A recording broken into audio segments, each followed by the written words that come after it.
Monday night வந்து ஒரு 8 மணி இருக்கும். வேலையெல்லாம் முடிச்சுட்டு வந்து பார்த்திங்கன்னா, என் ஹஸ்பண்டுக்கு காலில் கொஞ்சம் சுளுக்கு பிடிச்சிருச்சு. ஃப்ரெண்ட்ஸோடு வந்து வயலுக்கு போகிற இடத்துல அந்த வரப்பில் வழுக்கி இந்த விரல் பக்கத்தில் லைட்டாக சுளுக்கு பிடிச்சிருச்சு.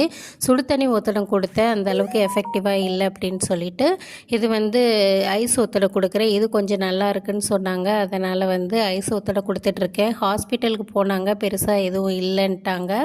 அதனால் அவங்களுக்கு ஒத்தடம் கொடுத்துட்டு அவங்க நைட் ஷிஃப்ட்டுக்கு கிளம்பிட்டு குளிச்சுட்டு வந்துட்டாங்க. அன்றைக்கி நைட்டுக்கு ரசம் அப்பளம் தான் வச்சுருந்தேன். அதை சாப்பாடு கொடுத்துட்டு அவங்க கிளம்புறதுக்குள்ளே நான் மாவும் அரைச்சிட்டேன். அவங்கள வழி அனுப்பி வச்சுட்டு பசங்களை தூங்க வைக்கணும். இப்படி தான் அன்றைக்கி போச்சு. குழந்தைங்களுக்கு வந்து பார்த்திங்கன்னா ஈவினிங் சப்பாத்தி தோசை அப்படின்னு சொல்லிட்டு கொஞ்சம் ஏர்லியாகவே கொடுத்துட்டேன். அப்படியே அவங்களுக்கு எக்ஸாம் போயிட்டுருக்கு. கொஞ்சம் சீக்கிரம் தூங்க வச்சுட்டு மறுநாள் காலையில் வந்து ஹாஃப் டே தான் ஸ்கூல், மதியம் தான் போகணும். அப்படியே ரிலாக்ஸாக போய் தூங்கிட்டோம்.